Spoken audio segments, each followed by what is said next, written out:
ವೀಕ್ಷಕರೇ ಎಲ್ಲರಿಗೂ ನಮಸ್ಕಾರ. ನಾನು Ashish K Patil. I hope ತಾವೆಲ್ಲರೂ ಕೂಡ ಚೆನ್ನಾಗಿದ್ರೆ ತಿಳ್ಕೊಂಡಿದ್ದೀನಿ. ನಾನು ಕೂಡ ಚೆನ್ನಾಗಿದ್ದೀನಿ. ಈಗ ಇವತ್ತಿನ ಒಂದು ವಿಷಯ ಏನಪ್ಪ ಅಂದರೆ, ಈ ಚನ್ನಪಟ್ಟಣ ಉಪಚುನಾವಣೆಗೆ ಸಂಬಂಧಿಸಿದಂತೆ ನಾವು ಸಾಕಷ್ಟು ವಿಡಿಯೋಗಳನ್ನು ಹಿಂದೆ ಕೂಡ ಮಾಡಿದ್ದೀವಿ. ಈ ಒಂದು ಕ್ಷೇತ್ರದಲ್ಲಿ ಮೈತ್ರಿ ಪಕ್ಷ ಅಂದರೆ BJP ಹಾಗೂ JDS ಪಕ್ಷದ ಅಭ್ಯರ್ಥಿಯಾಗಿ CP ಯೋಗೇಶ್ವರ್ ಅವರು ಕಣಕ್ಕಿಳಿಯೋದು ಆಲ್ಮೋಸ್ಟ್ ಆಲ್ ಫೈನಲೈಸ್ ಆಗಿದೆ ಅಂತಲೇ ನಾವು ಸುದ್ದಿಯನ್ನು ಪ್ರಸಾರ ಮಾಡಿದ್ದೀವಿ.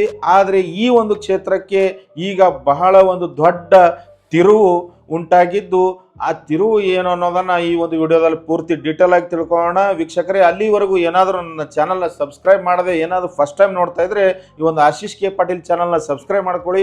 ಹಾಗೆ ಬೆಲ್ ಬಟನ್ ಕೂಡ ಒತ್ತೋದನ್ನು ಮರಿಬೇಡಿ. ಬೆಲ್ ಬಟನ್ ಏಕೆ ಒತ್ತಬೇಕಪ್ಪ ಅಂದರೆ, ನಾವು ಮಾಡ್ತಕ್ಕಂಥ ವಿಡಿಯೋಗಳು ತಮಗೆ ಒಂದು ನೋಟಿಫಿಕೇಶನ್ ಮೂಲಕ ಮೊದಲು ತಲುಪ್ತವೆ. ಅದಕ್ಕಾಗಿ ಒಂದು ಬೆಲ್ ಬಟನನ್ನು ಒತ್ತಿ, ಹಾಗೆ ಈ ಒಂದು ವಿಡಿಯೋ ತಮಗೆ ಲೈಕ್ ಆದರೆ ಥಮ್ಸ್ ಅಪ್ ಒಂದು ಲೈಕ್ ಬಟನನ್ನು ಒತ್ತಿ ನಮಗೆ ಪ್ರೋತ್ಸಾಹಿಸಬೇಕಾಗಿ ವಿನಂತಿ.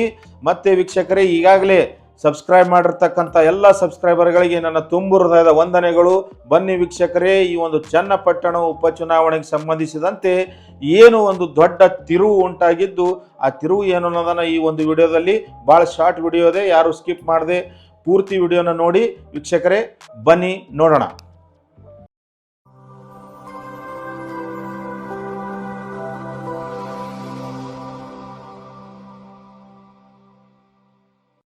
ವೀಕ್ಷಕರೇ, ಈಗ ಕರ್ನಾಟಕ ರಾಜ್ಯದಲ್ಲಿ 3 ವಿಧಾನಸಭಾ ಕ್ಷೇತ್ರಗಳಿಗೆ ಉಪಚುನಾವಣೆ ಇನ್ನೇನು ಸ್ವಲ್ಪ ದಿವಸದಲ್ಲಿ ಬರ್ತಾ ಇದೆ. 3 ಕ್ಷೇತ್ರಗಳು, ಒಂದು ಸಂಡೂರು, ಒಂದು ಸಿಗ್ಗಾವಿ ಮತ್ತು ಈ ಒಂದು ಚನ್ನಪಟ್ಟಣ. ಈಗ ಸಂಡೂರದು ಅಷ್ಟು ವಿಧಾನಸಭಾ ಕ್ಷೇತ್ರ ಅಷ್ಟು ಸದ್ದು ಮಾಡ್ತಾ ಇಲ್ಲ, ಮತ್ತು ಈ ಸಿಗ್ಗಾವಿ ಕ್ಷೇತ್ರ ಅಷ್ಟು ಸದ್ದು ಮಾಡ್ತಾ ಇಲ್ಲ. ಈ ಒಂದು ಚನ್ನಪಟ್ಟಣನೇ ಯಾಕೆ ಇಷ್ಟು ಒಂದು ರೋಚಕವಾದ ಒಂದು ಕಣ ಆಗಿದೆ ಅಂತಂದರೆ, ಇಲ್ಲಿ ಅಭ್ಯರ್ಥಿ ಯಾರೇ ಆದರೂ ಒಂದು DK ಶಿವಕುಮಾರ್ ಹಾಗೂ HD ಕುಮಾರಸ್ವಾಮಿ ಅವರ ಮಧ್ಯೆ ನಡೀತಾ ಇರತಕ್ಕಂಥ ಚುನಾವಣೆನೇ ಅಂತ ಹೇಳ್ಬೋದು ವೀಕ್ಷಕರೇ. ಈ ಒಂದು ಕ್ಷೇತ್ರದಲ್ಲಿ ಯಾಕೆ ಅಂದರೆ, DK ಬ್ರದರ್ಸ್, ಈ DK ಬ್ರದರ್ಸ್ ಅವರು ಯಾಕೆ ಇಷ್ಟು ಜಿದ್ದಿಗೆ ಬಿದ್ದಿದ್ದಾರೆ ಅಂದರೆ, ಅವರಿಗೆ ಆದಂಥ ಲೋಕಸಭಾ ಚುನಾವಣೆಯಲ್ಲಿ ಬೆಂಗಳೂರು ಗ್ರಾಮಾಂತರದಲ್ಲಿ DK ಸುರೇಶ್ ಅವರಿಗೆ ಸೋಲಾದಂಥ ಆ ಒಂದು ಸೋಲಿನಿಂದ ಹೊರಗೆ ಬರಲು ಅವರು ಆಯ್ಕೆ ಮಾಡಿರ್ತಕ್ಕಂಥ ಕ್ಷೇತ್ರ ಅಂದರೆ ಈ ಚನ್ನಪಟ್ಟಣ ಉಪಚುನಾವಣೆ. ಈ ಚನ್ನಪಟ್ಟಣ ಉಪಚುನಾವಣೆಯಲ್ಲಿ ನಾವು ಏನಾದರೂ ಗೆದ್ದರೆ ಆ ಒಂದು ಲೋಕಸಭೆ ಚುನಾವಣೆಯಲ್ಲಿ ಹಿನ್ನಡೆ ಆಗಿರ್ತಕ್ಕಂಥದ್ದು ಈ ಒಂದು ಚುನಾವಣೆಯಿಂದ ನಾವು ಒಂದು ಕವರ್ ಮಾಡ್ಕೋಬಹುದು,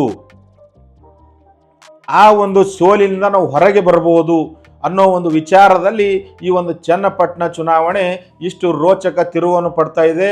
ಅದಕ್ಕಾಗಿಯೇ ಈ ಕ್ಷೇತ್ರದಲ್ಲಿ ನಾನೇ ಒಂದು ಕಣಕ್ಕಿಳಿತೀನಂತ DK ಶಿವಕುಮಾರ್ ಅವರು ಹೇಳಿದರು, ಮತ್ತು ಸ್ವಪಕ್ಷದ ವಿರೋಧದಿಂದ ಅವರು ಹಿಂದೆ ಸರಿದರು. ಮತ್ತು ಈ ಒಂದು ಕ್ಷೇತ್ರದಲ್ಲಿ DK ಸುರೇಶ್ ಅವರು ಕಣಕ್ಕಿಳಿತಾರೆ ಅನ್ನೋದನ್ನು ಕೂಡ ತಾವು ಸುದ್ದಿ ಕೇಳಿದರೆ, ಅವರು ಕೂಡ ಯಾವುದೇ ಕಾರಣಕ್ಕೂ ಈ ಒಂದು ಕ್ಷೇತ್ರದಲ್ಲಿ ಈಗಾಗಲೇ ನನ್ನ ತಮ್ಮನಿಗೆ ಒಂದು ಬೆಂಗಳೂರು ಗ್ರಾಮಾಂತರದಲ್ಲಿ ಸೋಲಾದ ಕಾರಣ ಮತ್ತೆ ನಾನು ಚನ್ನಪಟ್ಟಣದಲ್ಲಿ ರಿಸ್ಕ್ ತಗೊಳ್ಳೋಕ್ಕೆ ತಯಾರಿಲ್ಲ ಅನ್ನೋ ಒಂದು ಸಂದೇಶವನ್ನು ಕೊಟ್ಟು ಅವರು ಕೂಡ ಈ ಒಂದು ಚುನಾವಣೆಯಿಂದ ಹಿಂದೆ ಸರಿದಿದ್ದಾರೆ DK ಸುರೇಶ್ ಅವರು. ಇಲ್ಲಿ ಮೈತ್ರಿ ಪಕ್ಷದ ಅಭ್ಯರ್ಥಿಯಾಗಿ CP ಯೋಗೇಶ್ವರ್ ಅವರು ಆಲ್ಮೋಸ್ಟ್ ಆಲ್ ಫೈನಲೈಸ್ ಆಗಿದೆ ಅಂತಲೇ ನಾವು ಹೇಳಿದ್ವಿ. ಆದರೆ ಈಗ ಅಲ್ಲಿನ ಒಂದು ನಾಯಕರ ಒತ್ತಡ, ಚನ್ನಪಟ್ಟಣದ ಒಂದು ರಾಜಕೀಯ ಮುಖಂಡರ ಒತ್ತಡದಿಂದ ಕುಮಾರಸ್ವಾಮಿ ಅವರು ಇನ್ನೂ ಈ ಒಂದು ಅಭ್ಯರ್ಥಿಯನ್ನು ಫೈನಲ್ ಮಾಡೋದರಲ್ಲಿ ಇನ್ನೂ ಹಿಂದೇಟು ಹಾಕ್ತಾ ಇದ್ದಾರೆ.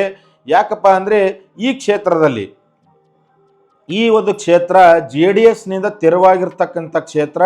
ಅದಕ್ಕಾಗಿ ಇಲ್ಲಿ ಕುಮಾರಸ್ವಾಮಿ ಅವರು ಏನೇ ಒಂದು ನಿರ್ಧಾರ ತೆಗೆದುಕೊಂಡರೂ ಆ ಒಂದು ನಿರ್ಧಾರಕ್ಕೆ BJP ಪಕ್ಷದ ಎಲ್ಲರೂ ರಾಜ್ಯ ನಾಯಕರು ಎಲ್ಲರೂ ಅದಕ್ಕೆ ಒಂದು ಸಪೋರ್ಟನ್ನು ಮಾಡಿ ತಾವು ಆ ಒಂದು ನಿರ್ಧಾರಕ್ಕೆ ಬದ್ಧವಾಗಿರಬೇಕಂತ ಈಗಾಗಲೇ BJP ಹೈಕಮಾಂಡ್ನವರು ಸ್ಪಷ್ಟವಾದ ಸಂದೇಶವನ್ನು ಕೊಟ್ಟು ಆ ಒಂದು ಕ್ಷೇತ್ರದ ಬಗ್ಗೆ ಕುಮಾರಸ್ವಾಮಿಯವರ ಮೇಲೆ ಪೂರ್ತಿ ಜವಾಬ್ದಾರಿಯನ್ನು ಬಿಟ್ಟುಕೊಟ್ಟಿದ್ದಾರೆ. ಈಗ ಕುಮಾರಸ್ವಾಮಿ ಅವರು ಈ ಒಂದು ಕ್ಷೇತ್ರದಲ್ಲಿ ಇಲ್ಲಿ CP ಯೋಗೇಶ್ವರ್ ಅವರು ಈಗಾಗಲೇ ಒಂದು ವಿಧಾನ ಪರಿಷತ್ನ ಸದಸ್ಯರಿದ್ದಾರೆ. ಈ ವಿಧಾನ ಪರಿಷತ್ನ ಸದಸ್ಯರಿಗೆ ಈಗ ಏನಾದರೂ ನಾವು ವಿಧಾನಸಭೆ ಟಿಕೆಟನ್ನು ಕೊಟ್ವಿ, ಅವರು ಆರ್ಚ್ ಬಂದ್ರಂದರೆ ಈ ವಿಧಾನ ಪರಿಷತ್ ಸದಸ್ಯ ಸ್ಥಾನ ಈ ಆಡಳಿತಾರೂಢ ಕಾಂಗ್ರೆಸ್ಗೆ ಆಟೋಮೆಟಿಕ್ ಆಗಿ ಒಂದು ಕ್ಷೇತ್ರ ಬಿಟ್ಟುಕೊಡ್ಬೇಕಾಗುತ್ತೆ. ಅದಕ್ಕಾಗಿ ಇರೋದನ್ನು ಬಿಟ್ಟು ಇಲ್ಲದನ್ನು ಯಾಕೆ ಹುಡ್ಕೋಣ ಅಂಥೇಳಿ ಈಗ ಬಿ ಜೆ ಪಿ ಹೈಕಮಾಂಡ್ನವರು ಆ ಒಂದು ಕಾರಣವನ್ನು ಹೇಳಿ ಒಂದು ಸಿ ಪಿ ಯೋಗೇಶ್ವರ್ ಅವರಿಗೆ ಟಿಕೆಟು ಅಷ್ಟು ಸುಲಭದ ಮಾತಿಲ್ಲ. ಅವರು ಇಲ್ಲಿ ಬಿ ಜೆ ಪಿ ಚಿಹ್ನೆಯಲ್ಲಿ ಯಾಕೆ ನಾನು ಜೆ ಡಿ ಎಸ್ ಚಿಹ್ನೆಯಲ್ಲೂ ಸ್ಪರ್ಧಿಸಲಿಕ್ಕೆ ರೆಡಿ ಅಂತಲೂ ಕೂಡ ಹೇಳಿದ್ದಾರೆ ಸಿ ಪಿ ಯೋಗೇಶ್ವರ್ ಅವರು. ಆದರೂ ಕೂಡ ಈ ಒಂದು ಕ್ಷೇತ್ರದಲ್ಲಿ ನಮಗೆ ನಾಯಕತ್ವದ ಕೊರತೆ ಇದೆ ಅಂತ ಈಗ ರಾಜಕೀಯ ಮುಖಂಡರು, ಚನ್ನಪಟ್ಟಣದ ರಾಜಕೀಯ ಮುಖಂಡರು ಇಲ್ಲಿ ಕುಮಾರಸ್ವಾಮಿ ಅವರಿಗೆ ಒಂದು ಒತ್ತಡವನ್ನು ಹೇರ್ತಾ ಇದ್ದಾರೆ. ಇಲ್ಲಿ ಯಾರೇ ಆಗಲಿ, ನಿಮ್ಮ ಕುಟುಂಬದವರು ಯಾರೇ ಆಗಲಿ ಸ್ಪರ್ಧೆ ಮಾಡಲಿ, ಇದು ಒಂದು ಜೆ ಡಿ ಎಸ್ನಿಂದ ಸ್ಪರ್ಧೆ, ಒಂದು ಜೆ ಡಿ ಎಸ್ನ ಭದ್ರಕೋಟೆ ಆಗಿರೋದ್ರಿಂದ ಇಲ್ಲಿ ನಿಮ್ಮ ಕುಟುಂಬದವರು ಯಾರೇ ಸ್ಪರ್ಧೆ ಮಾಡಿದರೂ ನಮ್ಮ ಒಪ್ಪಿಗೆ ಇದೆ. ಆದರೆ ಸಿ ಪಿ ಯೋಗೇಶ್ವರ್ ಅವರು ಬಿ ಜೆ ಪಿ ಪಕ್ಷದಲ್ಲಿ ಗುರುತಿಸಿಕೊಂಡಿದ್ದಾರೆ.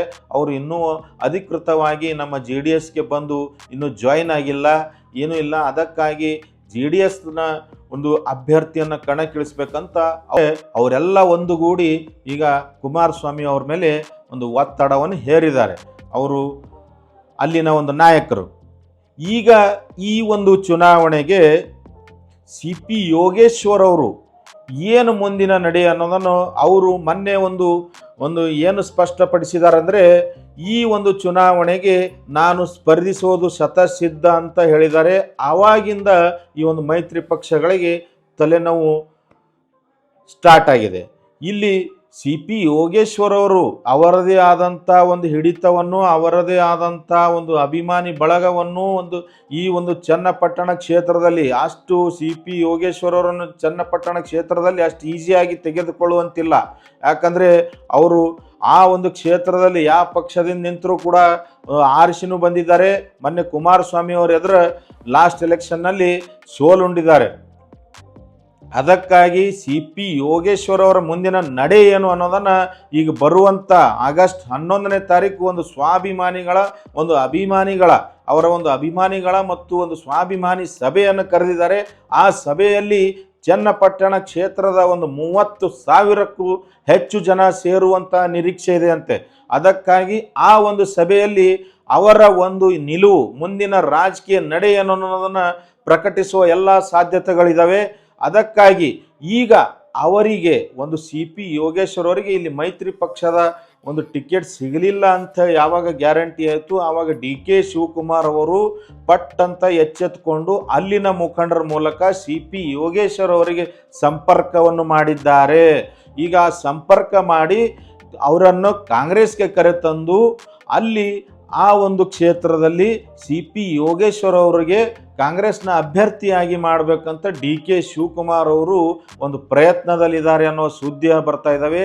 ಈಗಾಗಲೇ 2-3 ಸುತ್ತಿನ ಒಂದು ಸಭೆಯನ್ನು ಮಾತುಕತೆಯೂ ಕೂಡ ಆಗಿದೆ ಅನ್ನೋ ಸುದ್ದಿ ಬರ್ತಾ ಇದ್ದಾವೆ. ವೀಕ್ಷಕರೇ, ಈ ಒಂದು ಕ್ಷೇತ್ರದಲ್ಲಿ ಏನಾದರೂ ಸಿ ಪಿ ಯೋಗೇಶ್ವರ್ ಅವರು ಅಲ್ಲಿ ಆ ಒಂದು ಚನ್ನಪಟ್ಟಣ ಕ್ಷೇತ್ರದಲ್ಲಿ ಕಾಂಗ್ರೆಸ್ ಆಟಕ್ಕುಂಟು ಲೆಕ್ಕಕ್ಕಿಲ್ಲ ಅನ್ನೋ ಹಾಗಿದೆ ಅಲ್ಲಿ. ಆದರೆ ಸಿ ಪಿ ಯೋಗೇಶ್ವರ್ ಅವರದೇ ಆದಂಥ ಒಂದು ಮತ ಬ್ಯಾಂಕ್ ಇದೆ, ಅಭಿಮಾನಿಗಳಿದ್ದಾರೆ. ಈ ರೀತಿಯಾಗಿ ಅವರು ಏನಾದರೂ ಹೋಗಿ ಕಾಂಗ್ರೆಸ್ನಿಂದ ಸ್ಪರ್ಧಿಸಿದರೆ ಇಲ್ಲಿ ಬಹಳ ಜಿದ್ದಿನ ಪೈಪೋಟಿ, ಒಂದು ಜೆ ಡಿ ಎಸ್ ಹಾಗೂ ಬಿ ಜೆ ಪಿಯ ಮೈತ್ರಿ ಅಭ್ಯರ್ಥಿಯಾಗಿ ಅನಿತಾ ಕುಮಾರಸ್ವಾಮಿ ಅವರೇ ಕಣಕ್ಕಿಳಿದ್ರು, ಹಾಗೆ ನಿಖಿಲ್ ಕುಮಾರಸ್ವಾಮಿ ಅವರು ಕಣಕ್ಕಿಳಿದ್ರು. ಸಿ ಪಿ ಯೋಗೇಶ್ವರ್ ಅವರು ಏನಾದರೂ ಹೋಗಿ ಕಾಂಗ್ರೆಸ್ಗೂ ಹೋಗಿ ಅಲ್ಲಿ ಅಭ್ಯರ್ಥಿಯಾದರೆ ಈ ಒಂದು ಮೈತ್ರಿ ಪಕ್ಷಗಳಿಗೆ ಗೆಲುವು ಅಷ್ಟು ಸುಲಭದ ಮಾತಲ್ಲ ವೀಕ್ಷಕರೇ. ಅದಕ್ಕಾಗಿ ಈಗ ಮುಂದಿನ ನಡೆಯನ್ನು ಈಗ ಇನ್ನೊಂದು ಸಲ ಹೋಗಿ ಬಿ ಜೆ ಪಿ ಹೈಕಮಾಂಡ್ನವರ ಜೊತೆ ಒಂದು ಚರ್ಚೆಯನ್ನು ಮಾಡಿ, ನಾಳೆ ಇಲ್ಲ ನಾಡಿದ್ದು ಹೋಗಿ ಚರ್ಚೆಯನ್ನು ಮಾಡಿ ಮತ್ತೆ 11ನೇ ತಾರೀಕು ಏನು ಸಭೆಯನ್ನು ಕರೆದಿದ್ದಾರೆ, ಅವರ ಒಂದು ಬೆಂಬಲಿಗರ ಒಂದು ಏನು ಸ್ವಾಭಿಮಾನಿ ಸಭೆ ಅಂತ ಒಂದು ಸಭೆಯನ್ನು ಕರೆದಿದ್ದಾರೆ. ಆ ಸಭೆಯಲ್ಲಿ ಅವರ ಒಂದು ಏನು ಮುಂದಿನ ರಾಜಕೀಯ ನಡೆ ಏನನ್ನೋದನ್ನು ಅವರು ಪ್ರಕಟಿಸುವ ಎಲ್ಲ ಸಾಧ್ಯತೆಗಳಿದ್ದಾವೆ. ಇಲ್ಲಿ ವೀಕ್ಷಕರೇ, ತಮಗನಿಸಿದ ಹಾಗೆ ಇಲ್ಲಿ ಕಾಂಗ್ರೆಸ್ನಿಂದ ಸಿ ಪಿ ಯೋಗೇಶ್ವರ್ ಅವರು ಏನು ಕಾಂಗ್ರೆಸ್ನ ಅಭ್ಯರ್ಥಿ ಆಗಬೇಕು ಅಥವಾ ಅವರು ಈ ಒಂದು ಬಿ ಜೆ ಪಿ ಹೈಕಮಾಂಡ್ ಹೇಳಿದಂತೆ ತಟಸ್ಥ ಆಗಿದ್ದು ಮೈತ್ರಿ ಪಕ್ಷದ ಅಭ್ಯರ್ಥಿಗೆ ಒಂದು ಪ್ರಚಾರವನ್ನು ಮಾಡಬೇಕು, ಅದೇ ರೀತಿಯಾಗಿ ಏನು ಒಂದು ಇಂಡಿಪೆಂಡೆಂಟ್ ಸ್ವತಂತ್ರ ಅಭ್ಯರ್ಥಿಯಾಗಿ ಏನು ಸ್ಪರ್ಧೆ ಮಾಡಬೇಕು ಅನ್ನೋದನ್ನು ತಾವು ಒಂದು ಕಮೆಂಟ್ ಮುಖಾಂತರ ತಮ್ಮ ಅನಿಸಿಕೆಯನ್ನು ಕಮೆಂಟ್ ಮುಖಾಂತರ ತಿಳಿಸಿ ಈ ಒಂದು ಮಾಹಿತಿ ತಮಗೆ ಏನಾದರೂ ಉಪಯುಕ್ತ ಆಗಿದ್ದರೆ ವೀಕ್ಷಕರೇ ಈ ಒಂದು ವಿಡಿಯೋಗೆ ಲೈಕನ್ನು ಕೊಡಿ. ಇದು ಫ್ರೀ ಆಗಿದೆ, ಯಾವುದೇ ಥರದ ಏನು ಶುಲ್ಕ ಇಲ್ಲ. ಅದಕ್ಕಾಗಿ ವಿಡಿಯೋಗೆ ಲೈಕನ್ನು ಕೊಡಿ.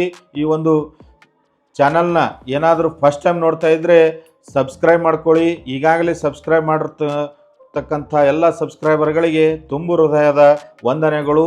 ವೀಕ್ಷಕರೇ, ಹೀಗೆ ಉಪಯುಕ್ತವಾಗಿರ್ತಕ್ಕಂಥ ಮಾಹಿತಿಗಳು ನನ್ನ ಚಾನಲ್ನಲ್ಲಿ ಬರ್ತಾ ಇರ್ತವೆ. ತಾವು ಯಾವಾಗಲಾದರೂ ಖಾಲಿ ಇದ್ದಾಗ ಫ್ರೀ ಟೈಮಲ್ಲಿ ನನ್ನ ಚಾನಲ್ನ ಪೂರ್ತಿಯಾಗಿ ಚೆಕ್ಔಟ್ ಮಾಡ್ಬೋದು. ಮತ್ತು ವೀಕ್ಷಕರೇ, ಈ ಒಂದು ಮಾಹಿತಿ ತಮಗೆ ಉಪಯುಕ್ತ ಅನಿಸಿತಂದರೆ ಇನ್ನೊಬ್ಬರಿಗೂ ಶೇರ್ ಮಾಡಿ. ಮತ್ತೆ ಸಿಗೋಣ ಮುಂದಿನ ವಿಡಿಯೋದಲ್ಲಿ. ಹೀಗೆ ಉಪಯುಕ್ತ ಮಾಹಿತಿಗಳು ತಮಗಾಗಿ ತರ್ತೀನಿ. ಅಲ್ಲಿವರೆಗೂ ಎಲ್ಲರಿಗೂ ಶುಭವಾಗಲಿ. ನಮಸ್ಕಾರ ವೀಕ್ಷಕರೇ.